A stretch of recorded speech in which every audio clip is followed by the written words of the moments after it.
Mereka tinggal di pesisir ya, pesisir laut. Di ujung kulon itu di Banten. Jadi otomatis mereka rentan kan akan bencana. Jadi kita pengen mereka tuh bisa lebih adaptable nanti kalau misalkan ada tsunami, ada gempa gitu. Makanya Itu lu masih jurnalis? masih. Kehambat sinyal? Alhamdulillah enggak sih. Oke. Oh, jadi jalannya tuh tanah gitu. Itu aku storyin kan, aku upload tuh orang-orang ngiranya tuh sungai, enggak itu jalan. Biasanya ada sayur, cuman yang waktu aku temuin itu memprihatinkan banget gak sih? Terus kayak gue pikir, oh pantesan. Jadi sebelumnya tuh pas aku datang tuh aku juga mengamati kan. Itu gue pikir ada banyak anak-anak yang sudah stunting kali ya. Kayak lu tahu gak sih di acara Trans TV namanya Aku Menjadi Jika Aku Menjadi. Sumpah aku kayak jika aku menjadi. Oh.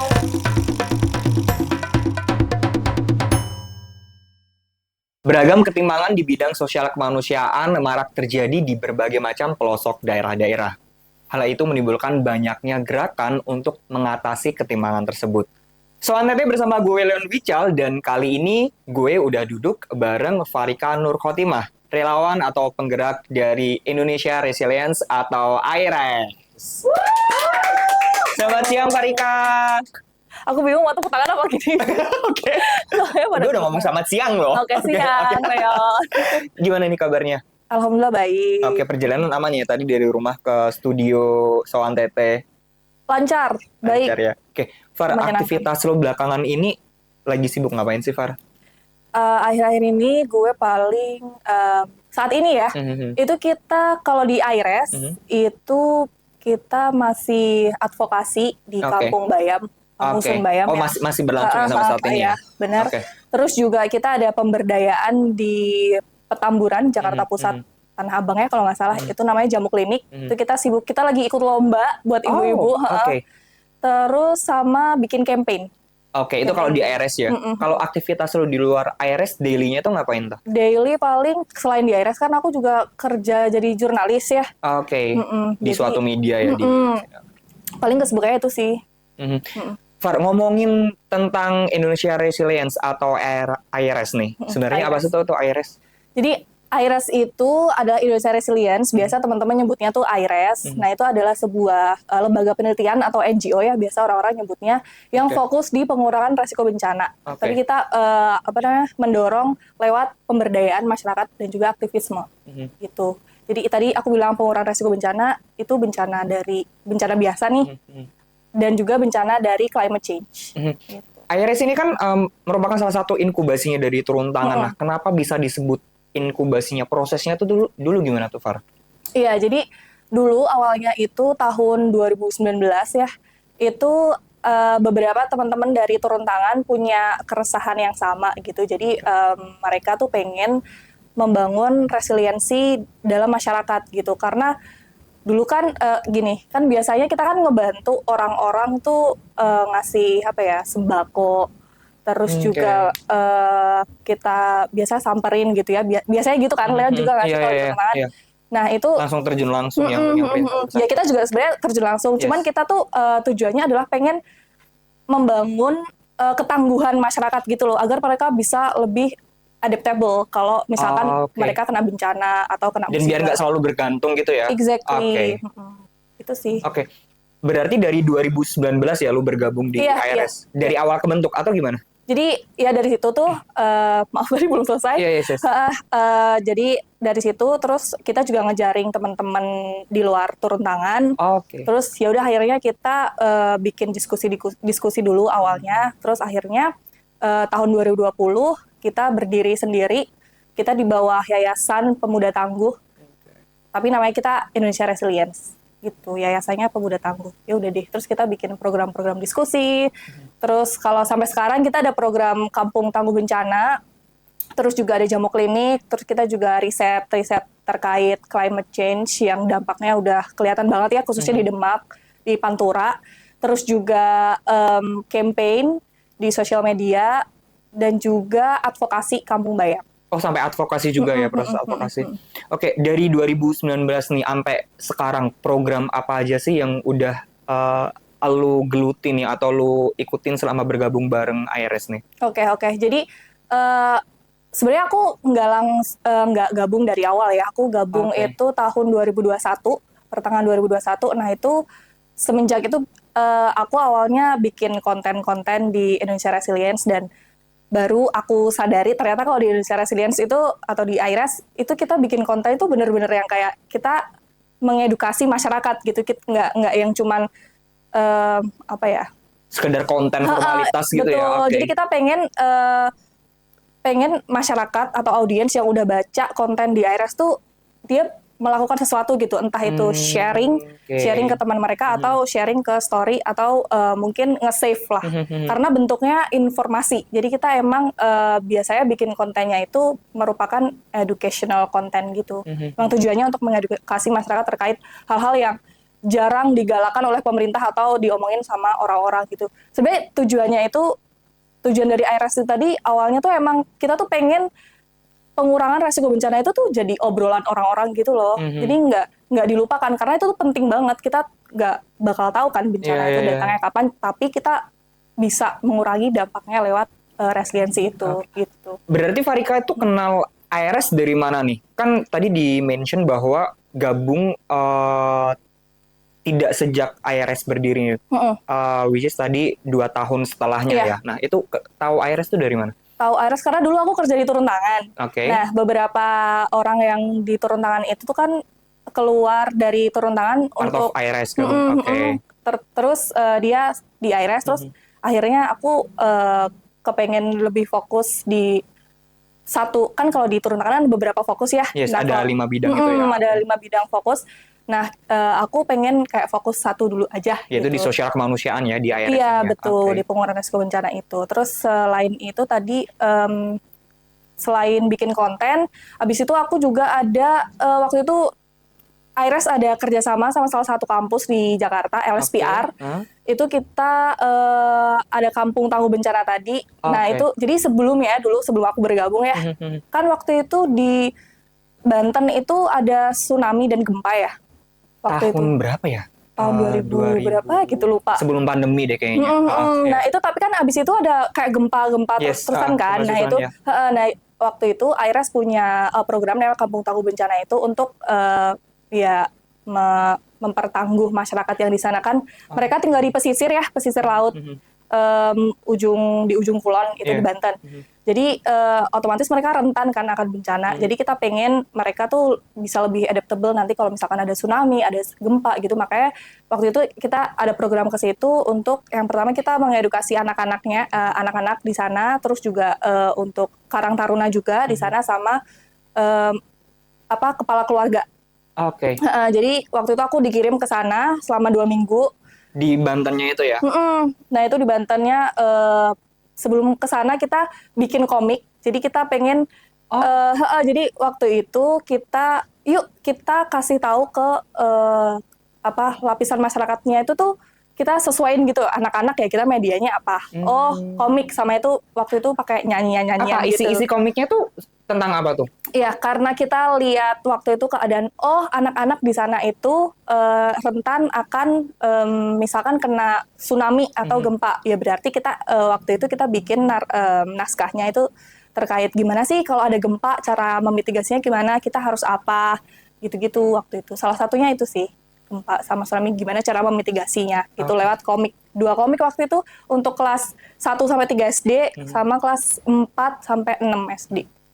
Gitu. Far, gue tertarik banget dengan program yang baru lo mention tadi, Kampung Tangguh Bencana. Itu kan berarti itu masih berjalan ya sampai sekarang atau sekarang mereka sudah berdikari, bisa berdiri sendiri atau gimana? Oh ya, sampai sekarang kita masih terus follow up gitu maksudnya. Mendampingi lah ya. Betul, exactly. Jadi misalkan ada gempa-gempa ya kita terus diinformasikan, terus kita ngasih saran gitu ya, baiknya gimana gitu. Gue tertarik mengulik Kampung Tangguh Bencana.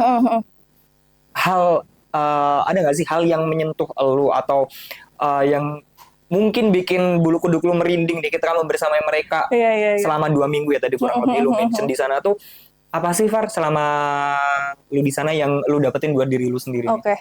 Ada banyak banget sih sebenarnya karena itu sebenarnya ini lucu banget ceritanya, bukan lucu sih kayak agak konyol sih sebenarnya. Itu salah satu cita-cita gue gitu loh. Jadi itu waktu itu aku kan sebenarnya di turun tangan. Nah itu tuh aku kenapa masuk turun tangan karena pengen kan waktu itu kan branding turun tangan tuh kayak bantu orang-orang yang di pelosok di luar Jawa yang aksesnya kurang gitu. Nah, pengen masuk turun tangan tuh biar ke situ, biar bisa bantu. Tapi karena pas aku masuk ke pandemi, jadi nggak bisa. Nggak boleh kemana-mana. Iya, malah pas pandemi tuh ya bantunya di sekitar aja. Terus ya udah deh gitu. Terus ternyata pas di Airas dapat tugas itu. Kesempatan itu kayak seneng banget, of course. Terus waktu itu malah seneng, excited ya? Excited banget. Padahal waktu itu aku lagi, maksudnya ada kerjaan lain juga, tapi udahlah hajar aja gitu. Karena itu kesempatan gue kan. Maksudnya, itu lu masih jurnalis? Masih. Kehambat sinyal? Alhamdulillah enggak sih. Oh, jadi di sana, iya ya sinyal sih enggak. Bener-bener. Waktu, aduh sinyal ada nggak ya? Bawa laptop nggak ya? Ntar gimana ya gitu. Jadi di sana tuh ada kayak beli nggak tau paketan gitu, pokoknya nanti 5.000 atau berapa gitu. Terus itu tuh harus di warung situ. Titik sinyalnya cuma di situ ya? Sebenarnya bisa sih di rumah yang aku tinggali gitu, di rumah warga. Cuman sinyalnya tuh hilang-hilangan gitu loh. Dan itu kayak providernya harus apa gitu khusus. Terus waktu itu ya tentu saja pernah banget waktu itu lagi tugas ya. Terus sinyalnya hilang, terus aku lari-lari ke pinggir pantai. Jadi warungnya tuh kebetulan di pinggir pantai. Jadi aku beli paketan itu, terus ya udah HP-an dulu di situ beberapa, terus kayak ya udahlah ntar dulu gitu. Ternyata bisa izin sebentar gitu. Cuman sebenarnya bukan itu yang mau gue highlight ya. Karena dapat kesempatan itu, ya udah akhirnya hajar aja lah, karena tapi ada kerjaan gimana nih. Ya udah aku berstrategi sama temen kantor gue gitu. Ternyata bisa-bisa aja akhirnya berangkat. Terus waktu itu tuh ada banyak banget hal yang aku temui gitu. Kayak pertama waktu kesana itu, perjalanan kesana itu wah kacau. Yang jalannya tuh bener-bener yang kayak kita harus giliran untuk lewat, dan jalannya tuh bahkan aku storyin kan. Itu di hutan atau di pesisir sih. Pesisir namanya itu apa ya? Pokoknya sebelum Ujung Kulon. Aku lupa deh nama desanya apa. Nah itu tuh sebelum masuk ke jadi jalannya tuh tanah gitu. Itu aku storyin kan. Aku upload tuh orang-orang ngiranya tuh sungai. Enggak, itu jalan. Karena itu masih tapi emang ada genangan ya? Banyak banget. Dan itu lubangnya tuh nggak yang lubang-lubang yang biasa kita temuin, tapi kayak dalam banget. Dan itu kayak bis kita tuh sampai gini-gini gitu. Nah itu harus gantian. Terus ya udah, terus sampai akhirnya aku tinggal di salah satu rumah warga gitu ya. Jadi selama 2 minggu itu ya? Itu bareng-bareng di situ. Terus ternyata setelah aku amati ternyata terus ada satu hal yang bikin gue menyentuh banget. Itu tuh kita lagi keliling gitu untuk bertamu kan biasanya untuk sosialisasi gitu. Nah itu tuh ada nenek, anaknya, tapi anaknya udah gede nih, udah paruh baya gitu, sama cucunya mungkin kayak 3-4 orang gitu. Dia lagi makan bareng-bareng. Terus aku ke situ kan, terus ayo nak makan ya, mau makan nggak? Nah itu tuh gue pikir mana makanannya gitu. Jadi dia tuh bawa rice cooker. Rice cookernya dicabut gitu, ditaruh bawah. Itu lesehan gitu loh ceritanya. Rice cooker doang, nasi doang. Terus baru dia ngambil putih-putih. Gue pikir oh garam. Jadi dia tuh makan sama garam, sama ada snack kayak kerupuk gitu kecil-kecil. Jadi lauknya itu. Terus gue pikir, oh emang boleh ya makan sama itu doang kan?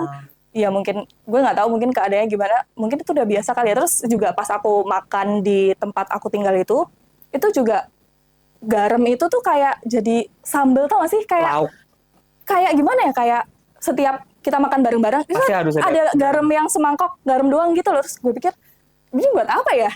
Mungkin nggak tahu ya, gue nggak tahu sih. Terus tapi selama lu 2 minggu di sana emang nasi dan garam doang atau ada sayur, lauk? Biasanya ada sayur, cuman yang waktu aku temuin itu memprihatinkan banget gak sih? Terus kayak gue pikir oh pantesan. Jadi sebelumnya tuh pas aku datang tuh aku juga mengamati kan. Itu gue pikir ada banyak anak-anak yang sudah stunting kali ya, karena menurut gue tingginya udah kurang gitu. Terus karena nutrisi yang lu amatin terus itu ya. Iya, terus kayak pantesan banyak anak-anak yang stunting di sini karena memang makannya pun kayak gitu kan, cuman nasi, garam sama snack kecil, dan itu sekeluarga, dan mereka masih nawarin kita. Terus kayak wow, gitu ya ternyata ya gitu. Terus juga waktu itu kebetulan yang aku tinggalin itu dia bapak satu keluarga itu yang udah dipercaya sama masyarakat sekitar bahwa dia tuh bisa kayak menyembuhkan gitu loh, Yon. Apa ya namanya? Itu induk semang lu ya yang lu tinggalin itu ya? Kenapa? Yang lu tinggalin itu dia emang kayak semacam orang pintar yang okay. Aku nggak tahu namanya orang pintar atau apa, cuman dia dipercaya untuk menyembuhkan orang yang sakit gitu loh. Jadi kalau ada orang yang sakit di sekitar situ, mereka datang ke situ. Jadi rumah yang aku tinggal itu rame. Maksudnya kayak berhari-hari datang terus, dan itu bisa dari luar kota. Oke. Bukan luar kota, misalnya luar daerah di situ, mas dari jauh gitulah kayak. Dan itu berhasil sembuh selama lu 2 minggu? Aku nggak tahu sih sembuh atau enggak, cuman gimana ya karena mungkin karena akses dan keadaan ekonomi ya. Ya kita tahu lah ya, mungkin ya kalau kayak gitu kan baiknya dibawa ke rumah sakit ya. Jadi waktu itu aku pernah kayak ada satu keluarga bawa anaknya, aku nggak tahu kayak patah tangannya.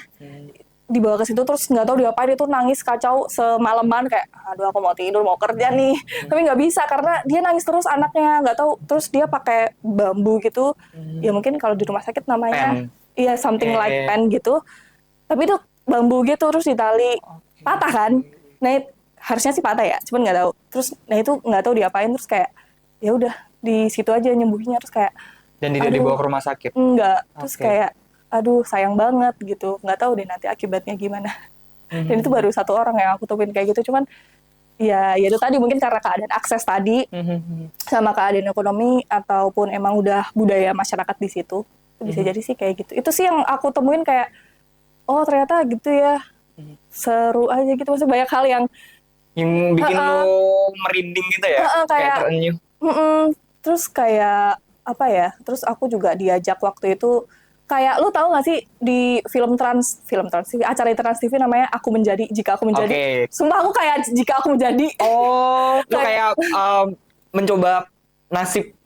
Iya benar. Gitu. Jadi aku juga diajak ke kayak makan kelapa gitu, beneran dicariin. Jadi kita berburu pohon kelapa gitu kan, pantai ya itu ya, pesisir. Banyak pohon kelapa terus dicariin. Terus makannya pun setiap hari ikan. Kayak untung harusnya aja. Harusnya tinggi protein dong kalau ikan. Nah nggak tahu deh. Harusnya ya. Iya. Tapi nggak tahu. Ada sayur, ada ikan juga sih sebenarnya. Cuman nggak tahu Yon. Coba deh ntar kita bareng ke sana ya. Kalau ada kesempatan ya. Kita bareng ke sana. Nah, Far, menarik banget tadi dengan pengamatan lu yang lu menemukan bahwa mereka, mohon maaf, makan nasi hanya dengan garam. Terus kalau misalnya sakit, mereka tidak pernah ke rumah sakit, dibawa ke dalam tanda kutip orang pintar dan sebagainya. Nah, melihat kondisi seperti itu dengan adanya program Kampung Tangguh Bencana ini, dari teman-teman ARS itu pernah ngelakuin apa sih, Far, buat istilahnya kayak menyadarkan mereka atau mungkin pendekatan personal satu persatu atau gimana, Far? Untuk mengedukasi itu ya? Yes.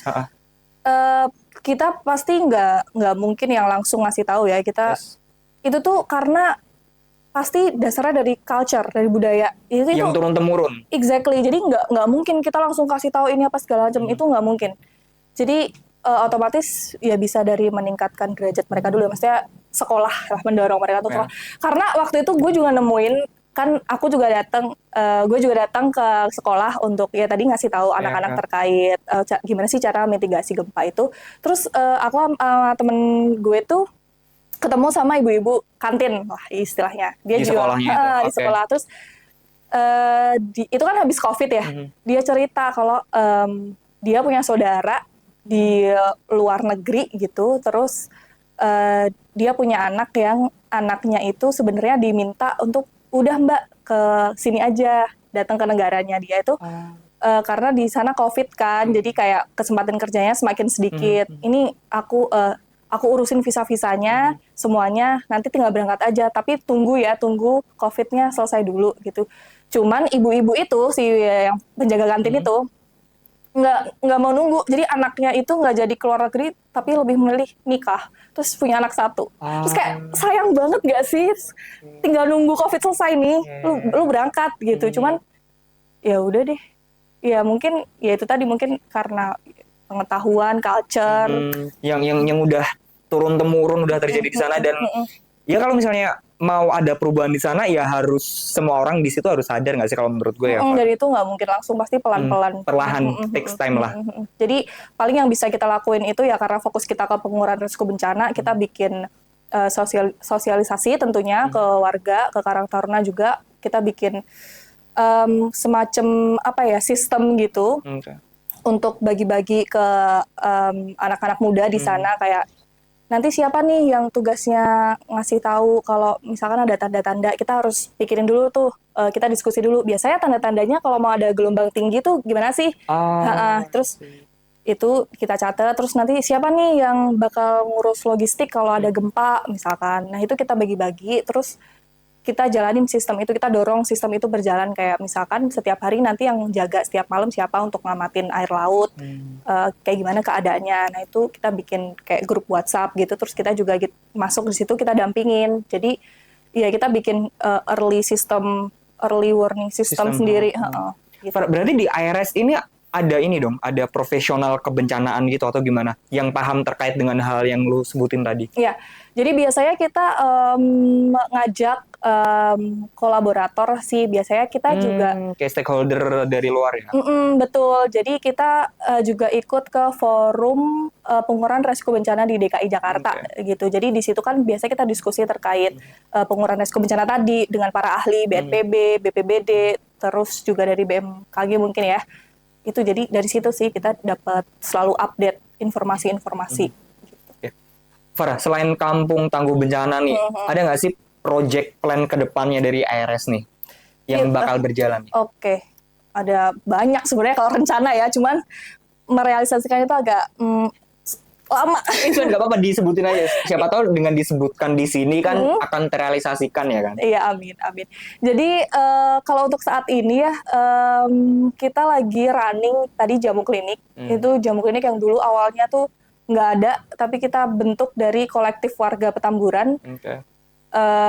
Jadi di situ kita pengen meningkatkan derajat masyarakat di situ lewat ekonomi, jadi kita bikin jamu itu dari nanam, jadi berawal dari nanam. Konsepnya sustainability. Jadi kita nanam, jadi ibu-ibu kita dorong, kita ajarin dari nol gitu ya, kita bikin workshop beberapa kali dari nanam, cara bikin jamu, terus gimana cara ngelit. Kan dari situ kita juga harus bangun ya karakter-karakter mereka. Nah itu ya udah, akhirnya sekarang itu kita udah jualan, yang maksudnya yang dari nol akhirnya kita jualan ke bazar-bazar gitu. Nah dari situ limbahnya juga, jadi limbah jamu itu juga kita pakai diolah lagi. I see. Dan itu dari IRS sendiri berharap pada sustainability tadi ya. Gitu. Farah, itu kan tadi project plan dari IRS sendiri nih. Nah kalau project plan lu pribadi nih, dengar-dengar lu di IRS lagi bikin komik nih, Iya, Jadi waktu itu tahun 2022 kalau nggak salah ya, lupa-lupanya tuh udah lama. Nah itu kita bikin komik terkait tentu saja pengurangan risiko bencana by climate change, karena itu yang saat ini sedang terjadi, lagi panas-panasnya climate change. Terus waktu itu, tapi saat ini prosesnya baru waktu itu terakhir road to launching yang kedua, jadi kita bikin road to launching yang pertama, terus yang kedua itu kita bareng kritikus komik, dosen visual DKV, desain komunikasi visual. Itu sama ya udah, kita di situ kita bikin diskusi. Ini kekurangannya komiknya apa, terus baiknya nanti cerita ke depannya gimana, gitu-gitu. Jadi ini lagi proses memperbaiki sama nyari stakeholder untuk nge-launching buku itu, komik itu. Goals yang lu harapin dari komik hasil suntingan naskah lu tuh apa, San? Iya, jadi waktu itu rencananya kita pengen komik itu tuh masuk ke sekolah-sekolah ya, sekolah dasar gitu. Jadi karena di sekolah-sekolah kan belum ada pelajaran yang pakem gitu terkait bagaimana sih cara memitigasi bencana, gempa, banjir, apapun itu, apalagi climate change itu belum dikenalin harusnya kan kalau kita belajar dari Jepang itu mereka sudah ready sedini mungkin. Jadi kita pengen merealisasikan hal itu sih. Jadi mereka apapun nanti yang terjadi, bahkan kayak jalur evakuasi pun per sekolah kan juga belum tentu ada kan. Nah itu kita mau mendorong hal-hal kayak gitu. Dan kalau gue lihat ya, kalaupun ada jalur jalur evakuasi dan mitigasi itu tuh dari sekolah sendiri pun tidak pernah mensosialisasikannya ke siswa nggak sih? Iya. Dan kalaupun dia mau mensosialisasikan ke murid-muridnya tuh harus berkala biar nggak lupa dan benar-benar nempel di otak murid-muridnya gitu. Jadi nanti kalau ada gempa, banjir atau apapun itu tuh udah di luar kepala mereka harus ngapain gitu. Karena itu penting banget ya. Jadi bencana emang nggak pernah bisa kita tebak kapan datangnya, tapi kita bisa kurangin dampaknya gitu. Oke, Far, pertanyaan terakhir sebelum closing statement nih. Harapan lu buat teman-teman di ARS atau penerima manfaat dari ARS, Far? Harapan lu? Harapan gue banyak banget sih sebenarnya. Aduh, yang mana ya? Ya pengennya ayo kita bareng-bareng, karena sebelumnya aku mau boleh cerita lagi nggak? Boleh, silakan. Jadi para pakar tuh, para peneliti gitu juga, kalau kita mau ngangkat terkait isu pengurangan risiko bencana ini tuh mereka tuh seneng gitu loh, karena nggak banyak diomongin oleh orang-orang dan masyarakat gitu. Jadi kita pengen ayo bareng-bareng kita ngomongin hal itu, kita utamakan hal itu, cara mitigasi, terus bagaimana climate change terjadi gitu, agar kita bisa langsung tanggap menghadapi bencana itu ketika datang nanti. Oke. Far, terakhir closing statement nih buat anak-anak muda yang mungkin masih banyak yang ngerebahan ya, nggak seaktif Farika nih, buat ikut berdampak untuk masyarakat. Silahkan. Oke, halo teman-teman semuanya, buat kalian yang merasa masih muda, yuk kita bareng-bareng melakukan hal-hal yang tentu saja bisa berdampak bagi sekitar dan juga keluarga, agar hidup kita bisa lebih bermanfaat. Terima kasih. Oke, thank you Farika buat waktunya. Terima kasih. Farika, sukses buat komiknya. Terima kasih, Semoga Leon. lancar. Amin. Dan menemukan stakeholder yang bisa nge-launch komiknya ya. Amin. Dan thank you udah mampir di Soan TT. Sukses buat aktivitas selanjutnya. Terima kasih. Oke, itu tadi Pejuang, ngobrol santai dan pastinya inspiratif barengan Farika dari Indonesia Resilience atau ARS. Tetap pantengin Soan TT di podcast Pejuang, karena next episode pasti akan ada narasumber inspiratif lainnya. Pejuang bukan, hadapi. Penontonnya mana ya?